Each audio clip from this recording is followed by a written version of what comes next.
Bismillah. Bismillah.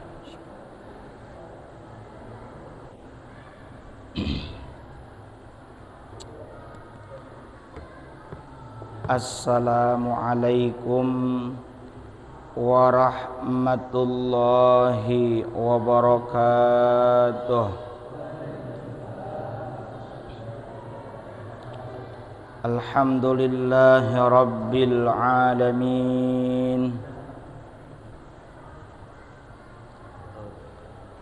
Alhamdulillahi rabbil alamin. Wabihi nasta'inu ala umurid dunya waddin. Wassalatu wassalamu ala ashrafil anbiya'i wal mursalin Sayyidina wa habibina wa syafi'ina wa maulana Muhammad wa ala alihi wa sahbihi ajma'in. Amma ba'du, subhanaka la ilma lana illa ma 'allamtana innaka antal alimul hakim. Rabbi syrah li sadri wa yassir li amri wahlul 'uqdatam min lisani yafqahu qawli. Rabbi zidni ilma warzuqni fahma birahmatika ya arhamar rahimin. Yang kami muliakan asatidzah, para hujjaj, para sepuh bini sepuh, para bapak, jajaran Dewan Kemakmuran Masjid Baitur Rahim beserta jamaah sekalian yang mudah-mudahan senantiasa ada dalam rahmat dan ridha Allah Ta'ala. Teriring doa semoga para bapak jamaah sekalian dalam keadaan sehat walafiat, sehat lahir dan batin. Puji dan syukur mari sama-sama kita panjatkan kehadirat Allah Azza wa Jalla yang senantiasa menganugerahkan segala karunia nikmatnya kepada kita. Utamanya adalah nikmat iman, nikmat Islam, nikmat sehat walafiat. Juga tidak lupa pula tentunya adalah nikmat waktu luang. Alhamdulillah. Salawat beriring salamnya semoga senantiasa tertuju tercurahkan kepada insan teladan sepanjang zaman yang membawa umatnya minal zulumati ilan nur, dari zaman jahiliyah menuju zaman islamiyah. Beliau adalah baginda Rasulullah Muhammad sallallahu alaihi wasallam, juga teruntuk keluarga beliau, para sahabat beliau, para tabi'in, tabi'ut tabi'in, atba'ut tabi'in, hingga kita sekalian yang sedang diajar taat akan syariat dan menghidupkan sunnah-sunnahnya. Semoga diaku menjadi bagian dari umatnya dan kelak mendapatkan syafaatul uzma dari beliau di yaumil akhir nanti. Amin ya rabbal alamin. Mengawali pengajian pada kesempatan malam ini, malam ke-20 daripada bulan Dzulhijjah 1446 Hijriyah, bertepatan dengan Ahad 15 Juni 2025 Miladiyah. Kita awali pertemuan ini dengan melantunkan nazam Al-Asmaul Husna. Semoga dengan keberkahan nama-nama Allah yang baik ini ada kebaikan untuk kita semua, hasil maksud yang dicita-citakan dan hasil daripada pengajian ini berupa ilmu yang bermanfaat dan barokah. Amin ya rabbal alamin. Bismillahirrahmanirrahim. Walillahil asmaul husna fad'uhu biha. Bismillah ibadana walhamdulillahi rabbina wassalatu wassalam linnabi حبيبنا يا الله يا ربنا أنت مقصودنا رضاك مطلوبنا دنيانا يا رحمن يا رحيم يا مالك يا قدوس يا سلام يا مؤمن يا مهيمن يا عزيز يا جبار متكبر يا خالق يا بارئ يا مصور يا غفار يا قهار يا وهاب يا رزاق يا فتاح يا عليم يا قابض يا باسط يا خابض يا ربيع يا معز يا معدل يا سميع يا بصير يا حكم يا عدل يا لطيف يا خبير يا حليم يا عظيم يا غفور يا شكور يا علي يا كبير يا حفيظ يا مقيت يا حسيب يا جليل يا كريم يا رقيب يا مجيب يا واسع يا حكيم يا ودود يا مجيد يا باعث يا شهيد يا حق يا وكيل يا قوي يا متين يا ولي يا حميد يا محسن يا مبدئ يا معيد يا محيي يا مميت يا حي يا قيوم يا واجد يا مجيد يا واحد يا أحد يا صمد يا قادر يا مقتدر يا مقدم يا مؤخر يا أول يا أخير يا ظاهر يا باطن يا والي متعالي يا بر يا تواب يا منتقم يا عفو يا رؤوف يا مالك مالك الملك ذا الجلال والإكرام يا مقسط يا جامع يا غني يا مغني يا مانع يا ضار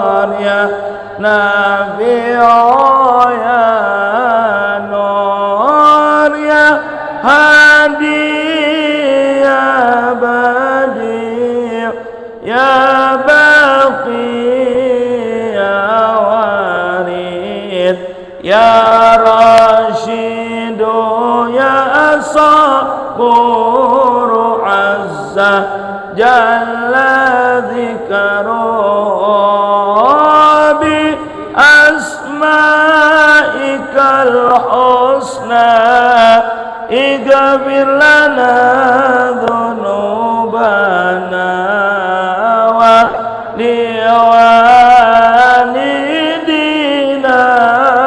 wa dzurriyyatina kaffir an sayyi'atina wastur ala ayubina wajbur ala nuqsanina warfa darajatina wazidna ilman nafi'an wa rizqan wasi'an halalan thayyiban wa amalan salihan nawwir qulubana wa yassir umurana wa sahih dana daima hayatina ilal khairi qarribna anis syarri ba'idana wal qurba raja'una akhirat lillal muna balik maqasidana wa qadhi hawaijana walhamdu li ilahina alladhi hadana salli wa sallim ala taha khalilur rahman wa alihi wa sahbihi ila akhir zaman nas'aluka al-ijabah bi barakatil Fatihah. A'udzu billahi minasy syaithanir rajim. Bismillahirrahmanirrahim. Alhamdulillahi rabbil alamin arrahmanir rahim maliki yaumiddin. Iyyaka na'budu wa iyyaka nasta'in. Ihdinas siratal mustaqim. Siratal ladzina an'amta 'alaihim ghairil maghdubi 'alaihim waladdallin. Rabbighfirli wa liwalidayya. Para bapak jamaah sekalian rahimakumullah, kita akan melanjutkan pengajian rutin di pekan ketiga membahas kitab Syarah Nasaihul Ibad yang berisi nasihat-nasihat bagi hamba-hamba Allah. Bismillahirrahmanirrahim. Ini kita beri judul pertemuan malam ini dengan judul 10 pesan hikmah dari Imam Luqmanul Hakim. Wal maqalatu tsaniyata asyarata qala Luqmanu libnih. Qala telah berkata Luqmanu, siapa? Yakni Luqman. Libnihi kepada anaknya. Sarona. Di sini kata Syekh Muhammad Nawawi bin Umar bin Arabi Al-Bantani, nama putra yang dimaksud oleh Imam Luqman Al-Hakim namanya adalah Saron. Luqman Al-Hakim ini siapa sih? Kok istimewa banget sampai ada menjadi nama surah di dalam Al-Quran dari 114 surah. Luqmanul Hakim ini menurut beberapa riwayat, kalau dari perawakan atau dari fisik, beliau ini dari kulitnya saja berkulit legam. Tanpa menyebut hitam, udah pasti kalau legamnya hidung. Kemudian bahkan menurut beberapa riwayat, beliau ini adalah seorang budak penggembala kambing. Lihat, dari sisi sosial bukan orang kaya, bukan seorang tuan dan raja, bukan, tapi bahkan seorang hamba saya, seorang budak penggembala kambing.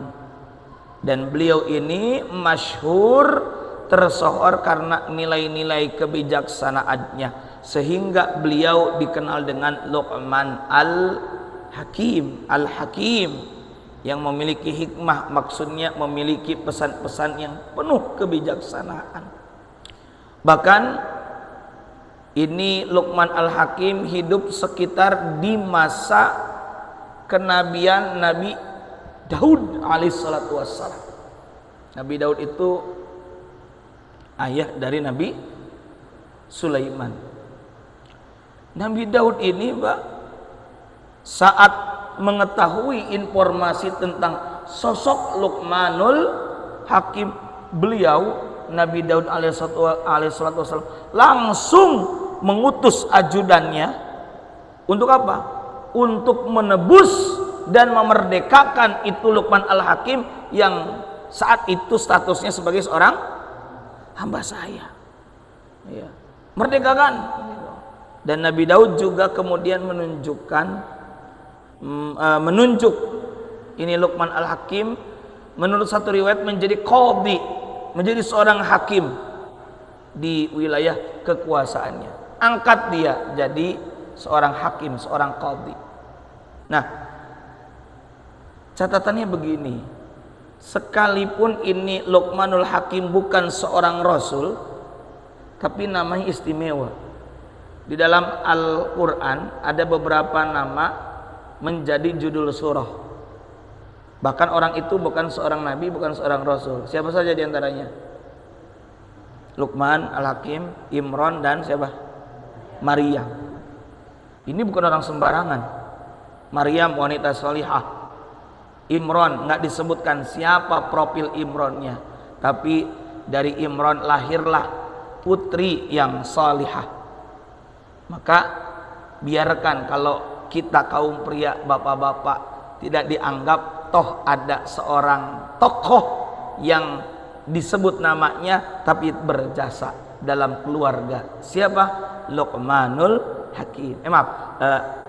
Imran. Jadi ini Imran, Luqman, dan Maryam. Nah, meskipun Luqman ini bukan seorang rasul, bukan nabi, ya, tapi berkat kemuliaannya Allah mengabadikan Luqman Al-Hakim ini sebagai apa? Nama salah satu surah di dalam Al-Quran, urutan ke-31. Nah, di sini ada pesan atau nasihat Luqmanul Hakim kepada putranya, namanya Tharon. Ya bunayya, hei anakku. Ini pesannya bukan yang kita masyhur di dalam surah Luqman, ya bunayya la tusyrik billah, bukan itu. Ini pesan lainnya. Ya bunayya, ya bunayya. Bani ada ibnu, ada banin, ada banat, dan sebagainya. Kalau ya bunayya itu tasgirun, panggilan kecil. Mahabbatan, halnya karena kecintaan. Kalau dalam bahasa kita mungkin ya bunayya itu anaking, ananda, anakku tercinta. Saking kunyaah jeung kudeudeuhna disebut nage anaking. Ya. Anaking teh juga singkatan anak sim kuring. Ya. Karena bunayya itu ya anakku, ananda. Da itu mendaku, mengaku. Ananda, anak daku. Maka kalau kita, karena kita ananda, ini ada MC-nya anak SMA kelas 12 memanggil adik kelasnya, Ananda Sarip, lain Ananda itu Adinda kamu mah. Kalau Ananda mah ya sifat ke anak gitu. Ya bunayya, innal hikmata, sesungguhnya hikmah itu, nilai-nilai kebijaksanaan itu, pertama anta mala asyara khisalin, adalah kamu mengerjakan 10 perilaku. Jadi yang dimaksud dengan hikmah itu ada 10 perilaku yang mesti kita kerjakan. Pertama, tuhyiyal qalba al-mayyita. Tuhyiyal qalba, kamu menghidupkan qalbu, yakni hati, al-mayyita, yang mati. Satu, bahwa hikmah nilai kebijaksanaan itu adalah kita menghidupkan hati yang mati. Loh, emang bagaimana kok ada yang dimaksud dengan hati mati? Ada. Ya. Hati itu saya pernah sampaikan, penamaan hati di dalam konteks ilmu tasawuf itu bukan hati fisik. Hati sering dialihbahasakan ke dalam bahasa Arab qalbu. Qalbu ini pertama secara bahasa adalah sesuatu yang penting. Makanya Yasin disebut qalbul Quran. Kalau diartikan Yasin qalbul Quran, bukan hatinya Quran tapi jantungnya Al-Quran. Karena qalbu di sini diartikan sesuatu yang penting, sesuatu yang sentral. Maka hati ini sesuatu yang penting. Yang kedua, qalbu itu dari 3 huruf qaf lamba, sesuatu yang bisa berubah. Ada doa yang sering kita baca, ya muqallibal qulub tsabbit qalbi ala dinika wa ala ta'atika subhanaka inni kuntu minadh dhalimin. Ya muqallibal qulub, wahai Allah zat yang membolak-balikan hati, tsabbit qalbi ala dinika, tetapkanlah hatiku menetapi agamamu. Berarti qalbu yang ketiga adalah yang kedua adalah kondisi yang berubah-ubah, karena hati bisa berubah, kadang suka, kadang enggak suka, kadang bahagia, kadang sedih. Itulah kondisi qalbu. Yang ketiga ya termasuk iman, kadang naik, kadang turun. Itu qalbu. Jadi yang pertama, qalbu itu diartikan dengan sesuatu yang sentral, sesuatu yang penting. Maka qalbu bisa diartikan hati, bisa diartikan jantung. Yang keduanya qalbu dari segi bahasa yang artinya berubah, karena memang dari segi sifatnya hati cenderung dan bisa berubah. Yang ketiga, qalbu kita terjemahkan secara bebas dan secara istilah adalah dimensi abstrak ketuhanan. Naon dimensi teh? Ruang. Abstrak batiniah teu kadeuleu, teu katingali bungkeuleungna enggak kelihatan. Karena bukan hati fisik ini. Ketuhanan karena memang untuk urusan hubungan kita kepada Allah, ikhlas, ridho, sabar, syukur, yakin, tawakal, itu adanya di hati ya, yang kita bahasakan hati. Nah, para bapak jamaah sekalian rahimakumullah, maka hati itu mulanya jernih. Bahkan saya berulang kali pernah menyampaikan kepada para bapak jamaah sekalian rahimakumullah hadis tentang bagaimana seorang hamba melakukan dosa ya, melakukan dosa.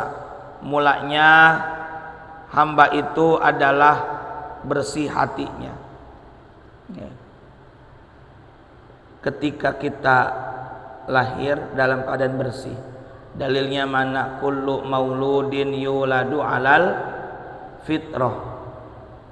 Setiap anak yang lahir itu terlahir dalam keadaan fitrah, dalam keadaan suci. Terus masuk balik kemudian melakukan dosa. Apa kata baginda Rasulullah Muhammad sallallahu alaihi wasallam di dalam hadis riwayat Imam At-Tirmidzi? Ada sabda Rasulullah sallallahu alaihi wasallam, innal abda, sesungguhnya seorang hamba, idza akhta'a khati'atan, apabila ia, yakni si hamba itu melakukan satu dosa, nukitat fi qalbihi, maka akan dititikkan di dalam hatinya nuktatun sauda, dengan noktah berwarna hitam. Ini jadi bahasa kita ini noktah. Ya, apa noktah itu? Noda, titik.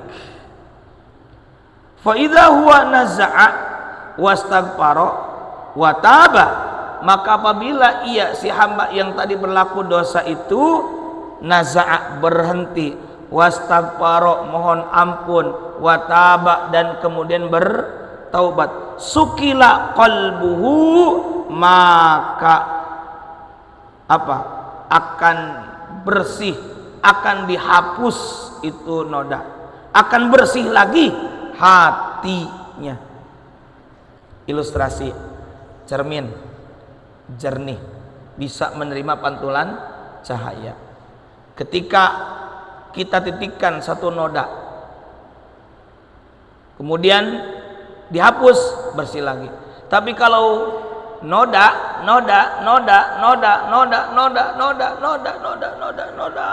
penuh, kira-kira bisa enggak menerima pantulan cahaya seperti dalam kondisi jernih? Tidak. Mungkin bisa mantul tapi tidak seperti ketika jernih. Nah, ini juga kata Nabi, wa in ada zida fiha, wa in, dan jika ada ia mengulang kembali dosa itu, terus dikerjakan, zida fiha, maka akan ditambah pihak itu noda, hatta ta'luwa qalbahu, sehingga memenuhi itu noda di dalam hatinya. Seperti tadi gambarannya. Wa huwa ranu, dan itulah dimaksud. Wa huwa, dan itu adalah ar-ranu. Apa ron? Rona udah jadi bahasa kita. Di iklan sabun muka kan disebut rona. Apa rona itu? Kotoran. Jadi nokta rona sama itu. Noda, kotoran, titik hitam. Alladzi dzakarallah, yang mana Allah Ta'ala telah sebutkan dalam surah Al-Mutaffifin ayat 14, kalla bal rana ala qulubihim ma kanu yaksibun. Kalla, sekali-kali tidak begitu. Bal rona, bahkan akan menjadi rona ala qulubihim, memenuhi kalbunya, maka yaksibun, sebab apa yang telah mereka kerjakan. Apa? Dosa. Hidung lahir nama. Kalau kemudian terus-terusan melakukan dosa, zikir juga tidak dia lakukan, maka hatinya menjadi mati. Na'udzubillahi min dzalik. Sakit hati itu, Pak, ketika hati tidak berfungsi dengan semestinya, maka berawal dari sakit, mun lila-lila gering, pasti kemudian mati. Kalau sudah mati, sulit rasanya menerima nasihat. Maka pesan yang pertama kata Imam Luqman Al-Hakim, bahwa hikmah itu adalah menghidupkan hati yang mati. Bagaimana caranya menghidupkan hati yang mati? Singkat. Ada beberapa kiat agar menghidupkan hati yang mati, atau ada beberapa kiat agar hati tetap hidup. Pertama, zikrullah, ingat kepada Allah. Karena kata Nabi dalam hadis Sahih Bukhari, matsalul ladzi yadhkuru rabbahu wal ladzi la yadhkuru matsalul hayyi wal mayyit. perumpamaan orang yang mengingat Allah dengan orang yang tidak mengingat Allah adalah seperti orang yang hidup dan orang yang mati. Maka perbanyak zikir. Jelema nu resep zikir mah resep ngadengin nage karena zikir senang. Ini mah jangankan zikir baru aja geus ajan deui. Ya, itu yang susah. Nawadun dalik. Yang kedua mengingat kematian disebut dzikrul maut. Nah, yang ketiga singkat aja lah ziarah kubur. Dulu Nabi melarang ziarah kubur ketika permulaan Islam baru muncul karena umat Islam masih sedikit dan masih dekat dengan masa jahiliyah yang menyembah patung atau sesuatu kebendaan, khawatir.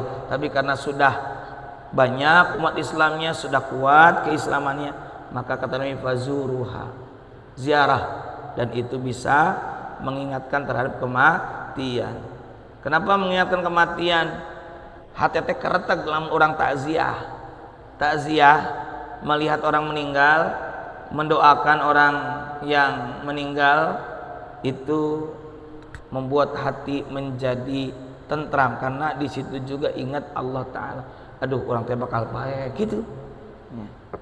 Nah, dan keempat termasuk kiat bagaimana agar hati menjadi hidup terus adalah senantiasa bersilaturahim, ziarah, mengunjungi orang-orang yang salih, minta nasihat kepadanya, minta didoakan. Itu menjaga hati agar tetap hidup. Zikir termasuk di dalamnya baca Al-Quran. Kemudian kedua nancena tadi mengingat kematian. Kemudian yang ketiga berziarah kubur. Yang keempat mengunjungi orang-orang saleh. Orang ziarah di kubur nggak boleh. Orang kerziarah di kubur tuh menang tuh. Anu menang mah ziarah di kubur. Euy adi ulah saldenge. Nah, kemudian yang kedua watu jalisal masakina, duduk bersama orang-orang miskin. Maksudnya bergaul, bukan berarti nongkrong, tapi pertama maksud bergaul itu kita berempati dan peduli kepada orang-orang miskin. Yang kedua, kita mengambil hikmah pelajaran dari kesabaran mereka. Ya, ini orang miskin mah atuh. Orang miskin itu memang secara materi mungkin menurut kita kasihan, tapi banyak juga kelebihan-kelebihannya. Kalau orang sedang terbatas rezekinya atau materinya, punya uang 10.000, ya, lalu datang teman kita, waduh nggak ada uangnya, iya, nih ada nih 10.000 bagi 2, 5.000. Tapi bapak kalau kaya punya uang 100 triliun bagi 2 dek, hah? Kalau bapak punya uang 100 triliun bagi 2 mau nggak? Iya, saya mah mau aja, kalau habis tinggal ngelamun deui gitu pan ngalamun lamun. Tapi bener bahwa kalau orang terbatas bagi 2 ge teka tinggali gede. Keur jembar mah ketika segalanya punya, sebenarnya jangankan bagi 2, rek keluarkan 10.000 ge berat kalau hatinya tidak ikhlas. Tapi kalau hatinya ikhlas, pandai bersyukur, gemar sedekah, insya Allah jangankan 10.000, 100.000 juga bagi dia gampang. Nah, jadi maksud tujalis al-masakin bukan berarti nongkrong doang. Satu, berempati dan berbagi, menolong. Di situ ada doa mereka yang mustajab, berpotensi dijabah. Yang kedua, mengambil hikmah dari kesabaran mereka. Yang ketiga, saya dulukan kesabaran, baru ketiga ini mengambil hikmah kesyukuran mereka. Kenapa sabar dulu? Pan ke kondisi gitu mas pasti salabar. Tapi ini yang kita lupakan, syukur. Mereka yakin, banyak bersyukur, sakigi alhamdulillah. Dan cek Sunda mah filosofina waluya waktuna perlu, ayah seetik cukup loba nyesa gitu. Oke, baik bersyukur. Satu waktu ada 2 kelompok dari umatnya Nabi Musa. Kelompok pertama diwakili oleh seorang yang kaya raya, bingung dengan banyak harta. Maaf, satu waktu datang pertama orang yang miskin, datang kepada Nabi Musa, minta didoakan agar menjadi orang kaya. Apa kata Nabi Musa? Cing loba syukur we maneh. Apa kata orang miskin? Aduh, gimana saya mau bersyukur? Apa yang harus saya syukuri? Nah, ini dia orang miskin yang tidak pandai bersyukur. Makanya kudunya dia bersyukur. Pulang tersyukur. Datang kelompok kedua diwakili oleh orang yang kaya. Datang orang kaya, pusing, hartana loba. Wahai Nabi Musa, bagaimana caranya nih? Saya bingung banyak harta. Apa kata Nabi Musa? Kebalikan pesan dari orang pertama. Apa?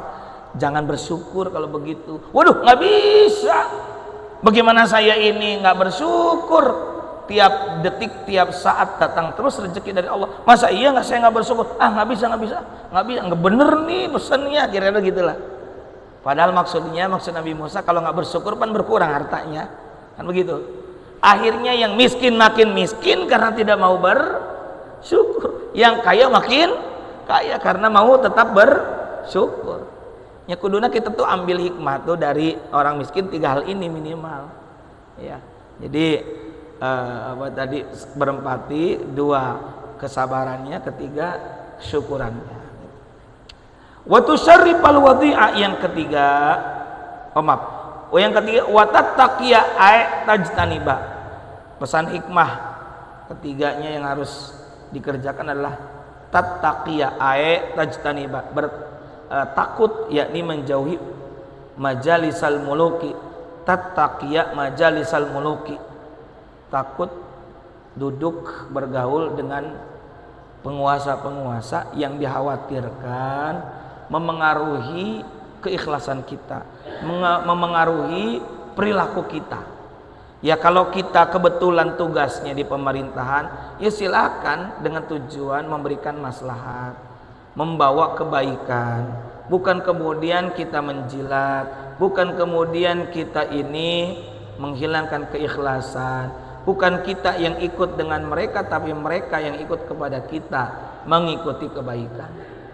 Memang masalah bergaul dengan penguasa ini debatable, penuh perdebatan.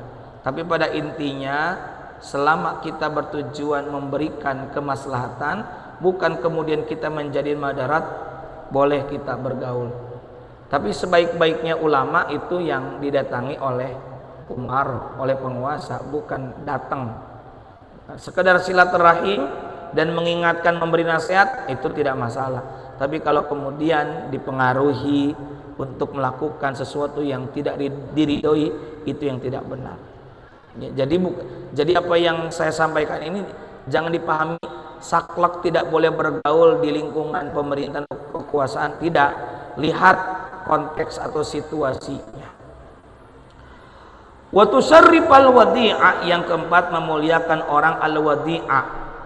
Wadi'a itu kan wadu artinya letak, maksudnya tunduk. Memuliakan orang yang rendah. Ayat tarfa'a sakito alladzi la qimata lahu, yakni mengangkat orang yang jatuh yang tidak mempunyai nilai. Nilai hikmah keempat yang dipesankan oleh siapa? Imam Luqman Al-Hakim adalah muliakan orang yang rendah. Muliakan orang yang rendah. Geus pugu anu jalma kaya mah eta mah mulia secara harta. Jangan kemudian kita menundukkan, giliran kanu beunghar we urang daek nunduk we. Kanu miskin, wah ieu ulah. Boa-boa nu miskin teh leuwih mulia, ayo kumaha? Gitu. Jangan kemudian melihat seseorang itu dari materi saja. Lihatlah dari kesolihannya, lihatlah dari kealimannya, lihatlah dari akhlak atau perangainya. Dan itu semua karena Allah Ta'ala. Yang kelima, wa tuharrirul abidi, memerdekakan budak. Hari ini sudah tidak ada lagi perbudakan. Ya, tapi mungkin ada saja orang yang rendah dan lemah secara ekonomi, maka kita harus merdekakan mereka dari kemiskinan. Pilihannya memang hari ini ada banyak. Di antaranya, apakah kita mau ngasih ikannya saja atau kita kasih apa? Kail pancingannya. Ya, silahkan pilih mana yang terbaik. Bagaimana supaya orang tersebut mau belajar? Bagaimana orang tersebut bisa bangkit dari keterpurukannya? Ada kisah menarik. Kata Anas bin Malik, satu waktu ada seorang datang kepada Nabi dengan kondisi tubuh yang kumuh, lecek. Usianya ya usia mungkin kira-kira 40 lah, kayak saya gitu. Belum tua, belum, tapi sudah berumah tangga. Datang minta-minta, nyapir lah cek orang namanya, minta-minta. Lalu apa kata Nabi? Ini kerennya yang beliau lakukan. Mang, kira-kira begitulah. Mamang jag-jag keneh, kira-kira gitulah. Terus punya apa di rumah? Ada cangkir dan ada pakaian untuk sholat secara bergantian. Kiwe, bawa cangkir ke sini. Ada berapa cangkirnya? Ada 2, bawa sini 1. Lalu oleh Nabi dilelang. Sahabat, siapa yang mau beli ini? Nawar ini. Sekian dinar, sekian dinar, bersaing. Sampai di titik akhir 2 dinar. Ya. Ada yang sekian dirham. Lalu ujungnya ada yang 2 dinar. 2 mata uang emas lah kira-kira gitu. Kata Nabi sini. Nih, uang 2 dinar. Bagi 2, 1 buat kamu resiko di rumah, 1 lagi modal buat usaha. Jangan balik lagi sebelum kamu sukses secara ekonomi. 2 minggu lagi datang, 2 minggu kemudian datang, sudah sukses. Ya. Apa usahamu? Saya dengan uang itu beli kampak, dan saya mencari kayu bakar atau sejenis kayu bakar lah. Dan itu yang dilakukan oleh Nabi. Ya harganya mungkin mual segitu, tapi kan Nabi yang melelang. Ada lagi kisah menarik. Pernah dengar namanya Abdurrahman bin Auf, seorang sahabat yang kaya raya, yang pedagang katanya. Padahal awalnya biasa-biasa saja. Ya, beliau dimakamkan di Baqi'. Beliau itu begini, Pak. Ketika perang Badar itu beliau mencium aroma bisnis. Maksudnya bagaimana? Beliau mengumpulkan ranting-ranting tuh ya kayak pelepah kurma, kayak kan di Madinah bukan kurma doang ya, ada beberapa kayu-kayu kecil yang sedang, juga ada yang udah kering, dikumpulkan, dijual. Ditanya sama orang, buat apa dijual? Jual apa? Buat kayu bakar. Lalu kata orang Madinah kala itu, jeung naon sanorek meuli, siapa yang mau beli? Itu tahun 2 Hijriah. Kemudian kita menang perang Badar, dapat harta rampasan perang ghanimah, lalu bagi-bagi. Yang nggak perang pun ada yang kebagian. Rupanya jadi OKB meren, orang kaya baru mun aya nu ngajul rek naon orang kudu neangan kan gitu kan. Kalau ada yang jual buat apa saya beli? Kalau ada yang jual buat apa saya nyari, dan itu murah beli. Kayak 30 tahun yang lalu, siapa sih yang mau berpikir air ini? 30 tahun yang lalu ya, siapa sih? Paling merek tertentu kan ya. Kita acara-acara masih pakai gelas diisi air teh ya, 30-an tahun yang lalu, 30 tahun yang lalu ya, tahun 89, belum banyak lah ya. Tapi sekarang kan banyak bisnis begini. Mungkin awal-awal buat apa sih jualan air cai loba kan gitu. Itu kan potensi bisnis atau mencium aroma bisnis. Itulah yang dilakukan oleh siapa? Abdurrahman bin Auf. Maka cara kita memerdekakan tanda petik orang-orang dari kemiskinan, dari perbudakan ekonomi, banyak caranya. Itu Nabi sudah memberikan contoh, banyak inspirasi. Yang keenam, dikit lagi. Watu yal ghoriba, memberi tumpangan al-ghoriba pada orang asing. Ayatan zila man ba'uda min baladi bi manzilika, yakni Anda menempatkan orang yang berada jauh dari negerinya di rumahmu. Maksudnya apa? Membantu orang asing. Baheula mah pan ada lewat depan rumah kita, calik mampir, nggak kenal padahal. Dan itu ternyata yang dilakukan oleh para orang tua kita sejalan dengan hikmah dalam agama. Ya sekarang pan kita mungkin kadang-kala suujon palaur ieu, khawatir ini, khawatir itu. Ya sesuaikan aja lah. Kita tolong orang asing sekemampuan kita, dan jika terhindar dari fitnah sesuai dengan zaman lah ya. Yang ketujuh, wa tu'inal faqir, membantu orang fakir, ay bimalika, dengan hartamu. Termasuk hikmah kebijaksanaan adalah kamu gunakan hartamu membantu menolong orang lain. Wa tazida li ahli syarafi syarafan. Yang kedelapan, menambah kemuliaan orang-orang mulia bi an ta'lifahum, dengan bersikap ramah kepada mereka. Beliau-beliau orang soleh kita hormati karena kesolehannya yang mulia. Kita juga misalnya anak-anak kita kepada guru-gurunya, ya bukan karena tuanya doang, tapi karena apa? Kealimannya, karena ngajarin ilmu, ngajarin agama, salih pula. Itu, dan itu adalah bentuk kemuliaan. Karena memang ada yang mempermasalahkan nundukin badan itu sama dengan ibadah. Enggak, bukan ibadah seperti menyembah apa? Patung, bukan. Dan itu adalah bentuk memuliakan, menghormati sesama manusia. Memuliakannya karena apa? Kealimannya dan kesolehannya. Wali sayyidi sudadan, yang ke-9, wali sayyidi sudadan, menambah kemuliaan kepada pemimpin yang luhur. Ya, kita boleh menghormati pemimpin yang saleh, pemimpin yang telah berjasa kepada rakyatnya, pemimpin yang soleh, yang ingat kepada Allah. Terakhir, yang keberapa? Yang ke-10, mana ini teh? Terakhir yang ke-10 termasuk hikmah adalah mana tadi teh? Yang ke-9, yang ke-10 kalewat ya. Mana itu kelewat? Wali sayyidi sudadan, yang ke-10-nya mana ini? Wahia ayat asyratul Abdullah bin menunjukkan kepada kebajikan. Jadi inilah diantara hikmah-hikmah bahwa semampu kita menolong orang lain, itu adalah bagian dari hikmah. Kita mungkin tidak punya kelebihan harta, tapi kita punya tenaga. Kita mungkin tenaga terbatas, kita punya lisan. Doakan dengan tulus ikhlas supaya orang-orang lain yang sedang kena musibah, yang diuji, kekurangan harta, doakan cing berkah. Aya nu jualan, aduh teu bisa meulina atuh mang hampuranya jero, dalam hati kita doakan sing laku, sing barokah, gitu, itu aja. Ya, mudah-mudahan ada manfaat dan barokahnya.